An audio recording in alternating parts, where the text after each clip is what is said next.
Ciao a tutti, bentornati sul canale. Vi ricordate quest'esca? Questa è l'esca che mi ha regalato la spigola nello scorso video.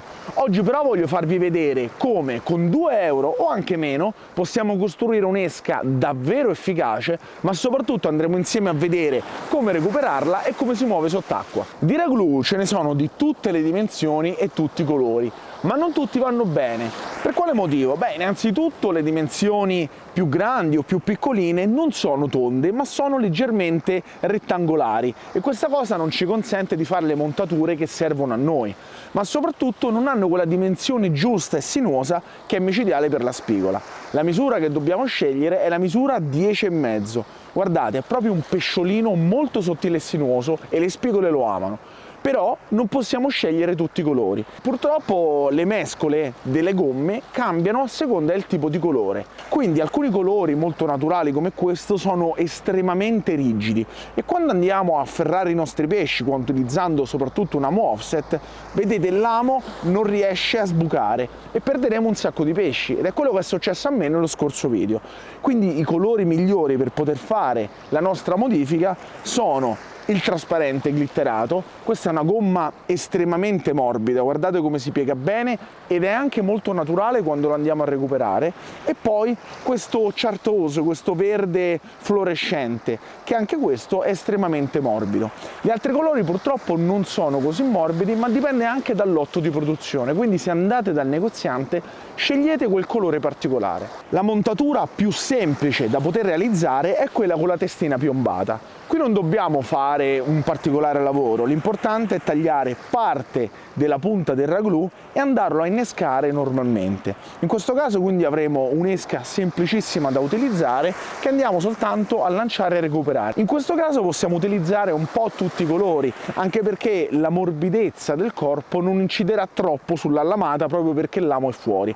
Però vi consiglio sempre di questi colori un pochino più morbidi perché fanno muovere anche meglio l'esca. Io utilizzo piombi che vanno da 3 grammi fino a massimo 7 grammi, altrimenti poi sarebbero troppo pesanti e l'esca non si muoverebbe in maniera corretta. Un piccolo consiglio: quando utilizzate la testina piombata vi consiglio di mettere dell'attack tra la testina e il corpo del raglù per evitare che possa ruotare e nuotare male quando lo andiamo a recuperare. A proposito, se non siete iscritti al canale iscrivetevi e seguitemi anche su Instagram, dove ogni tanto faccio vedere qualche trucchetto. Veniamo poi alla montatura che a me piace più di tutti, ed è quella con l'amo offset e un piombo ceburasca. Questa montatura mi piace in maniera particolare perché innanzitutto rispetto a una testina piombata il filo lavora in maniera lineare con l'esca, quindi non la fa lavorare con un angolo e quindi l'esca si muove molto bene. Inoltre la possiamo far affondare, è anche snodata, quindi ha un movimento migliore,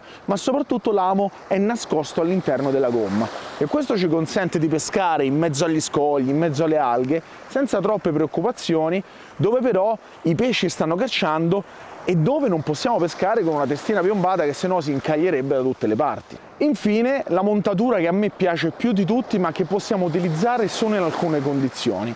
Questa che è priva di qualsiasi tipo di piombo sulla testa dell'esca, ma che invece prevede un amo offset che entra dalla testa del raglù e non abbiamo neanche bisogno di tagliarla e arriva quasi a metà del corpo. Qui mettiamo del filo piombato e questa è una montatura estremamente naturale che però dobbiamo utilizzare con una canna molto leggera quando l'acqua è molto chiara, appunto come la giornata di oggi.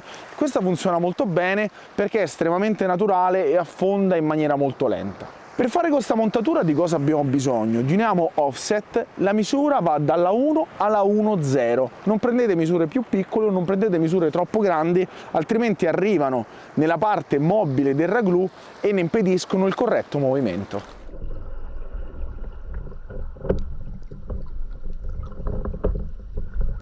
Vediamo come si muove in acqua il raglù con la testina piombata.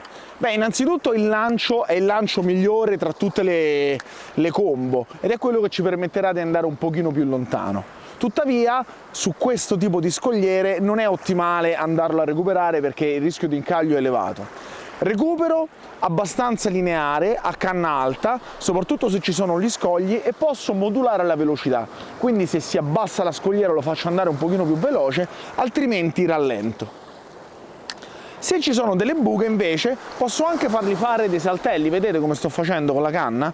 Questi saltelli vanno un attimino a stimolare quei pesci un pochino più apatici e poi continuo col mio recupero lineare. Questo tipo di montatura ve lo consiglio quando il fondale è prevalentemente sabbioso e anche abbastanza alto e quindi possiamo utilizzare una testina piombata un poco più grande, lanciare anche un pochino più lontano.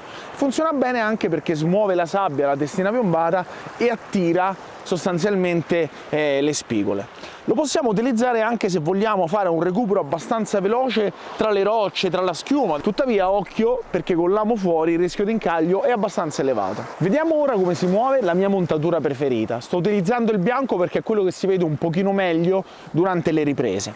Allora, la lanciabilità non è sicuramente elevata come quella della testina piombata perché ci sono più elementi che si muovono, quindi aumenta il volume dell'esca a parità di peso e si lancia un pochino meno distante. Però allo stesso tempo l'esca è un pochino più naturale proprio perché non ha questo peso grande davanti e soprattutto è molto più mobile.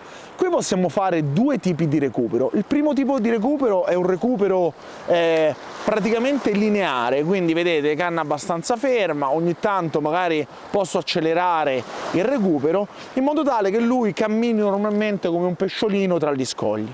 Oppure il recupero che io preferisco un pochino di più quando c'è da esplorare alcune zone è quello fatto a saltelli, quindi vado a recuperare, mi fermo, lo faccio scendere, lo rialzo e lo rifaccio scendere e così via. Ovviamente più il piombo è piccolo, più possiamo fare bene questo lavoro e simulare un'esca veramente naturale. Quando andiamo in un posto, innanzitutto cominciate con un recupero lineare, perché se il pesce sta in caccia andrà subito ad attaccare.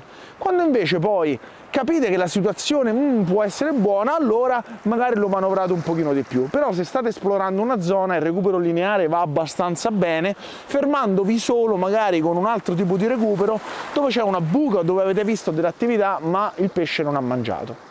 Proviamo infine l'ultima montatura, quella più naturale di tutti, ma quella che sarà un pochino più difficile da gestire. Innanzitutto il lancio è minore di tutti perché il peso è minore, quindi sia il vento sia gli altri fattori agiranno ancora in maniera più importante. Qui il recupero è abbastanza lento. Come vedete lo recupero, lo cerco molto, lo faccio scendere, bisogna un po' interpretarla a seconda di quello che vogliamo far vedere, però la gomma è estremamente morbida, naturale e affonderà molto lentamente. Questa montatura è perfetta o dove l'acqua è abbastanza ferma, ma soprattutto dove l'acqua, contrariamente a quello che si può pensare, è profonda, perché questa la possiamo far scendere, far esplorare bene tutto il fondo e farla risalire.